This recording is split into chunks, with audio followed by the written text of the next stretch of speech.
Rebels and the Raj, page 300 से करेंगे what rebels wanted. तो एग्जैक्टली जो रिबेलियन हुआ, रिवोल्ट हुआ अंग्रेजों के खिलाफ, हिंदू मुसलमान जितने भी ये जो थे आपके, म्यूटनी हुई थी सिपॉय कैंट वगैरह एरिया में। तो ये जो रिबेल करने वाले लोग थे, रिवोल्ट करने वाले लोग थे, इनको एग्जैक्टली क्या चाहिए था, आपको ये सवाल भी आ जाता है।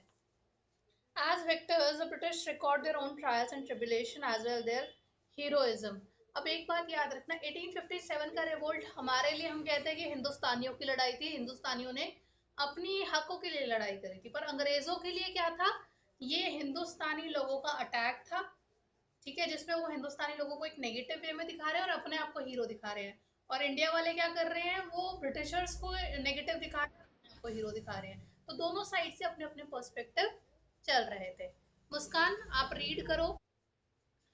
तो अब क्या है, अगर ब्रिटिशर्स की नजर से देखा जाए तो ये न्याय की लड़ाई थी। न्याय की लड़ाई में हिंदूज, इंडियंस जो हैं वो एक नेगेटिव पात्र हैं, वो विलेन है, और अंग्रेजी सरकार जो है वो हीरो है। ये अंग्रेजों का सोचना था, अंग्रेजों का पॉइंट ऑफ व्यू था। तो उन्होंने काफी सारे इसके रिटर्न रिकॉर्ड्स रखे हैं, जिसके अंदर उन्होंने हिंदुओं को, हिंदुस्तानियों को, इंडियंस को बहुत ही नेगेटिव कॉनोटेशन में दिखाया, एज अ विलेन दिखाया, और अपने आप को एज अ हीरो दिखाया है। बट इस रिबेल की जो है, और इन्होंने इस तरह से दिखाया कि जो ये हिंदुस्तानी लोग हैं ये अनग्रेटफुल हैं, बारबेरिक हैं। बारबेरिक का मतलब निर्दयी लोग हैं, जिनके अंदर कोई दया नहीं है, और इन्होंने बहुत निर्दयता से जो है अंग्रेजी शासन के लोगों को मारा। देन इन्होंने जो है हिंदुइज्म की साइड से या इंडियंस की साइड से जो था, बहुत ही कम लोग थे जो पढ़े लिखे थे। कोई बहुत ज्यादा रिटर्न मटेरियल हमें देखने को नहीं मिलता, हमें बस थोड़े बहुत इश्तहार और नोटिफिकेशन और प्रोक्लेमेशन देखने को मिलते हैं, जो इनकी साइड से हमें पता चलता है कि what Indian thought at the time of rebellion. वरना हमें सिर्फ अंग्रेजों का पॉइंट ऑफ व्यू मिलता है, जिसके अंदर अंग्रेज अपने आप को अच्छा कह रहे हैं और हम लोगों को बुरा कह रहे हैं, इंडियंस को बुरा कह रहे हैं। तो इसके अंदर जो है बहुत ही कम हमें प्रोक्लेमेशन मिलते हैं, जिसके अंदर हिंदुस्तानी लोग एक दूसरे को यूनाइट होने को कह रहे हैं, हिंदू मुसलमानों को एक साथ होने को कह रहे हैं, और अंग्रेजी शासन के खिलाफ आवाज उठाने को कह रहे हैं। तो 1857 के अंदर क्या हुआ, एग्जैक्टली क्या था, क्या हुआ, ये हमें अंग्रेजी सोर्सेज से पता चलता है, जो कि सिर्फ खुद को फेवर कर रहा है, हिंदुस्तानियों को कहीं से फेवर नहीं कर रहा है। तो हमें एक्चुअली में ये नहीं पता कि रिबेल्स, हिंदुस्तानी लोग जिन्होंने रिबेल स्टार्ट किया था, रिवोल्ट स्टार्ट किया था, वो क्या चाहते थे, हमें उसकी बहुत ज्यादा इंफॉर्मेशन नहीं है। देन आता है विजन ऑफ यूनिटी। इसके अंदर प्रोक्लेमेशन और नोटिफिकेशन, जो इश्तिहार हिंदुस्तानी साइड से निकले थे, उसके अंदर क्या क्या बातें हुई थी उसके बारे में अब हम पढ़ेंगे। दीपिका, रीड। तो हमें बहुत सारे जो हैं प्रोक्लेमेशन और नोटिफिकेशन नहीं मिलते, थोड़े बहुत मिलते हैं। उससे हमें क्या समझ में आता है, हम देखते हैं। ये जो 1857 की जो प्रोक्लेमेशन थी, जो नोटिफिकेशन थी, नोटिस थे, उसके अंदर बार बार एकता की बात करी गई, क्या हिंदू और मुसलमानों को एक साथ होकर अंग्रेजी शासन के खिलाफ लड़ना होगा। तो आप 1857 जो है उस टाइम पे आप देख सकते हैं कि हिंदू मुस्लिम यूनिटी कितनी है इंडिया में। हिंदू मुस्लिम यूनिटी बहुत स्ट्रांग है 1857 के टाइम पे, और वहीं पे 90 साल बाद 1947 में देश का बंटवारा हो जाता है हिंदू और मुसलमानों के बीच में। तो ऐसा 90 सालों में क्या हुआ कि हिंदू और मुसलमान बट गए, जहां पे 1857 के रिवोल्ट में आप देख रहे हो कि इनमें बहुत ज्यादा एकता है, बहुत ज्यादा भाईचारा है। जो ये प्रोक्लेमेशन निकली थी और नोटिफिकेशंस निकली थी, ये मुस्लिम प्रिंसेस के या उनके नाम पे निकली थी, कि हमें जो है हिंदू और मुसलमानों को साथ में काम करना होगा, तभी हम जो है आज़ादी हासिल कर सकते हैं। ये एक तरीके की वॉर थी, जो 1857 का रिवोल्ट था, इसको वॉर की तरह देखा जा रहा था, जिसमें हिंदू और मुसलमान दोनों बराबर खो भी रहे हैं और दोनों बराबर पा भी रहे हैं। तो अगर हम एकजुट होंगे तो हम काफी कुछ हासिल कर सकते हैं, और अगर हम एकजुट नहीं हुए तो हमारा बहुत कुछ खो सकता है, जा सकता है। इश्तिहार के अंदर जो है हिंदू मुसलमान की अंग्रेजों से आने की पहले की जो एकता थी, उसके बारे में भी काफी फोकस किया गया, कि हमारा मुगल एम्पायर कितना स्ट्रांग रहा है, हमारा हिंदू एम्पायर कितना स्ट्रांग रहा है, and we have to fight together. ये प्रोक्लेमेशन जो है बहादुर शाह जफर के नाम पे लिया जाता था। मुसलमानों को बोला जाता था कि बहादुर शाह जफर कह रहे हैं कि हमें इकट्ठा होना है। मोहम्मद की तरफ से ये मैसेज आया कि हमें इकट्ठा होना है, महावीर, भगवान महावीर की तरफ से मैसेज आया कि हमें इकट्ठा होना है। तो अगर आप मोहम्मद, महावीर ऐसे नाम ले रहे हो, तो हिंदू और मुसलमान दोनों लोग, दोनों कम्युनिटीज इकट्ठी होंगी। तो इस टाइम पे आप देख सकते हो कि हिंदू और मुसलमान बहुत ज्यादा स्ट्रांगली कनेक्टेड थे एक दूसरे में। 1857 की जो वॉर हुई थी उस टाइम पे बरेली में देखा गया था कि ब्रिटिश सरकार ने ब्रिटिश सरकार ने हिंदू कम्युनिटी वाले लोगों को इकट्ठा करा, उनको बुलाया और उनको 50,000 रुपए दिए ये कहने के लिए कि आप मुसलमानों से अलग हो जाओ, आप मुसलमानों का साथ मत दो। और इसके ऊपर हिंदू जो कम्युनिटी के लोग थे उन्होंने लड़ाई मचा दी थी ब्रिटिशर्स के खिलाफ कि हमें अलग करने की कोशिश मत करना।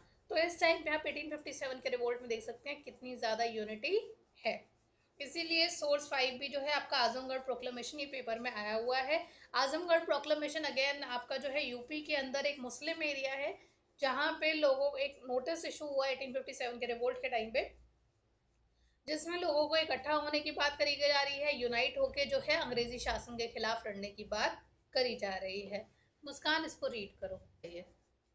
तो आजमगढ़ प्रोक्लेमेशन अगेन इसके अंदर यही बोला है कि हिंदुस्तान की ज़मीन ऐसी है जहाँ पे हिंदू और मुसलमान दोनों रहते हैं, दोनों के साथ अंग्रेजी शासन ने जो है बहुत खराब करा है, इसलिए हमें एक साथ होकर जो है अंग्रेजी शासन के खिलाफ आवाज़ उठानी होगी।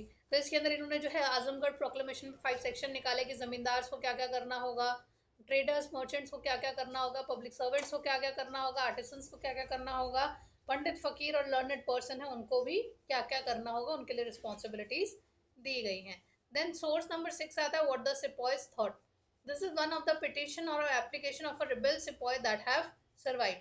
तो अब सिपाही साइड से क्या है उनकी डिमांड थी, क्या रिक्वायरमेंट थी, उसको भी अब हम पढ़ेंगे। ये भी आपका पेपर में आ चुका है। तो आजमगढ़ तो व्हाट द सिपाही थॉट, इसके अंदर यही है कि रिबेल स्टार्ट होने के पीछे सिपाहियों ने अपना क्या कारण दिया है। तो उन्होंने ये बोला कि आज तक बहुत कुछ अंग्रेजों ने हमारे खिलाफ बहुत कुछ किया बट हमने कभी कुछ नहीं कहा, हमने उनके तरफ अपनी ड्यूटी निभाई। बट आज जो है हमें ये कार्ट्रिजेस जो हैं वो मुंह से काटने को कह रहे हैं जो कि काव और पिग के फैट से कवर्ड है। प्लस ये आटे की जो आटे के अंदर काव एंड जो सुअर है उसकी बोन्स को मिक्स कर रहे हैं, बोन्स का चूरा मिक्स कर रहे हैं, तो आप हमारे धर्म को खराब कर रहे हो, ये हम बर्दाश्त नहीं करेंगे। तो ये सिपाहियों का एक थॉट प्रोसेस दे दिया था कि वो जो है इस चीज को लेके ज्यादा नाराज हो रखे थे। तो ये आपका जो है Hindu Muslim unity what rebels wanted यहाँ से आ जाएगा। नाउ अगेन आपका है 3.2 against the symbol of operation. अब इसके अंदर लेके क्या क्या व्यू पॉइंट है, किस क्या ऑपरेशन की बात करी जा रही है, कौन दबा रहा था किसको, यहाँ पे ये सब बातें आती हैं। मुस्कान इसको पूरा रीड करो। तो आपका जो टॉपिक है against the symbol of operation, तो यहाँ पे जो ऑपरेसर है, ऑपरेसर इज अ पर्सन जो दूसरे को दबाता है, किसी कमजोर को दबाने का काम करता है।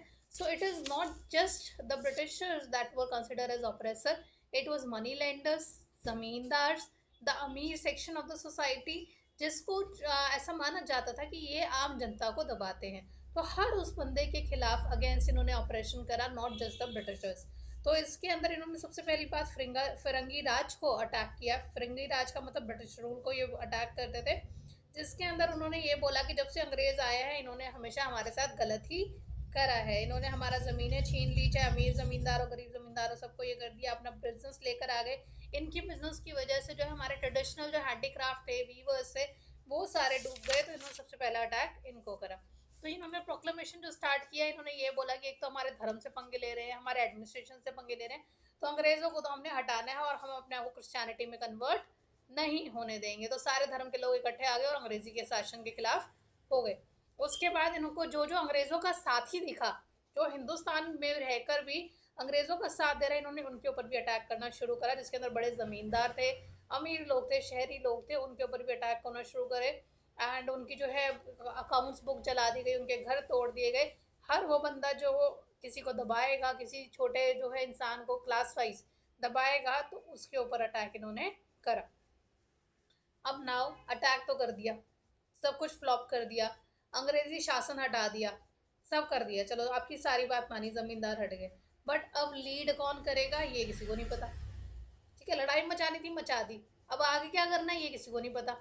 तो यहाँ पे प्रॉब्लम आ गई कि अब आगे क्या करना है वो किसी को आइडिया नहीं है। अब ये वीक पड़ने लग गए, अब ये बैठ गए, जिसको हराना था हरा दिया, अब करें क्या। तो यहाँ पे क्वेश्चन आता है the search for alternative power, की अब हमारा लीडर कौन बनेगा।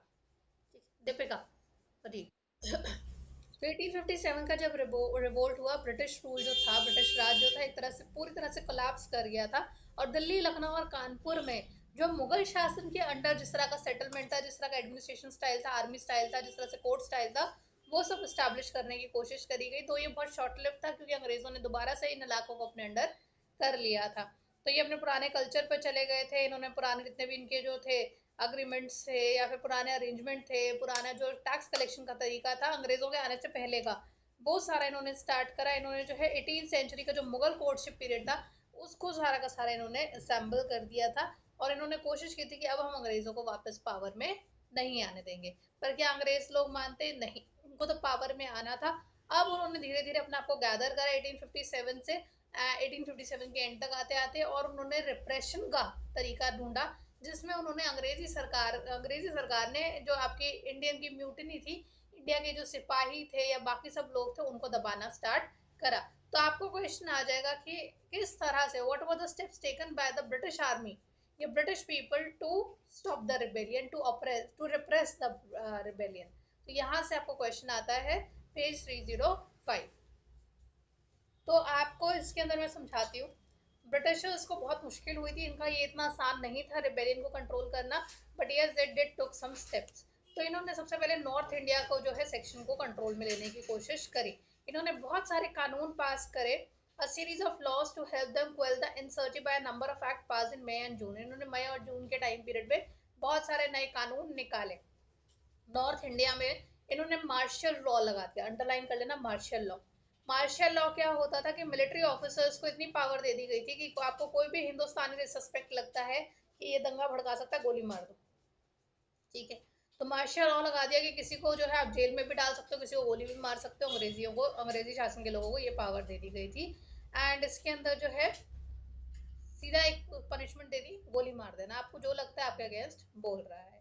तो ये पहला स्टेप हो गया। उसके बाद इन्होंने जो है सप्रेस करना स्टार्ट करा रिवोल्ट को। दिल्ली आप देख सकते हैं इंडिया के मैप पे नीचे। तो इन्होंने एक टीम बुलाई लाहौर, जलंधर, अंबाला से दिल्ली, और दूसरी टीम इन्होंने बनाई कलकत्ता से दिल्ली। तो आपका पंजाब साइड से भी दिल्ली में आ रही है आर्मी, और कलकत्ता साइड से भी आर्मी दिल्ली में आ रही है, और दोनों साइड की आर्मी ने आके दिल्ली को अपने कब्जे में करा, ब्रिटिशर्स को दिया। तो दो तरफ से अटैक हुआ दिल्ली के अंदर, एक कलकत्ता से आए और एक पंजाब से आए। तो दिल्ली को इन्होंने सबसे पहले अपने अंडर कर लिया। हाँ,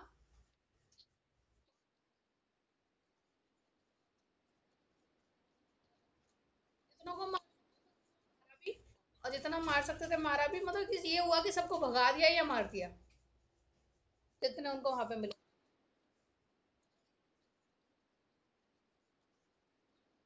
हाँ, तो जैसे ही वीक लगने लगे तो दोबारा कर लिया। फिर गंगा में यूपी वगैरह के इलाके में गए, यूपी बिहार के सेक्शन के अंदर, यहाँ पे थोड़ा सा स्लो हो गया था। जैसे ये यूपी में एंटर हुए अंग्रेजी सरकार अपना कंट्रोल लेने के लिए, यहाँ पे मामला थोड़ा सा स्लो हो गया। क्यों? क्योंकि यहाँ पे सिर्फ आर्मी से उनको लड़ना नहीं था, यहाँ की जो आम जनता थी वो भी आर्मी के साथ मिली हुई थी। तो इनको बहुत मुश्किल होती है, जिस गांव में घुसे, जहाँ पे भी घुसे, आम जनता भी आके इनके ऊपर अटैक करने लग रही थी। बट इन्होंने काफी कोशिश कर करा के जो है अटैक करा हिंदुओं पे, इंडियंस पे, और यूपी का एरिया भी अपने अंडर कर लिया। ब्रिटिशर्स ने मिलिट्री पावर यूज करी, खूब तगड़े तरीके से गोलियां चलाई, जितना कुछ भी गोले वोले चला सकते थे सब चलाया। एंड इन्होंने क्या करा, जो यूपी के अंदर क्या था, बड़ा जमींदार, छोटा जमींदार, ताल्लुकदार, आम जनता, आर्मी सब इकट्ठी हो रखी थी। इन्होंने क्या करा, स्मार्ट वर्क ब्रिटिशर्स ने, जो मनी लेंडर्स थे, जो बड़ा सेक्शन था, एलीट सेक्शन था, उसको अच्छे पैसे ऑफर करके उनको बाहर निकलने को बोल दिया, इस कि तुम हमारे अगेंस्ट कुछ नहीं करोगे। तो जब इन्होंने, जो बड़े अमीर आदमी थे वो एक सेक्शन हट गया, तो जो बाकी के यूपी के लोग थे वो थोड़े से वीक पड़ने शुरू हो गए। इस तरह से उन्होंने यूपी का सेक्शन भी अपने अंडर कर लिया। इतना क्लियर है?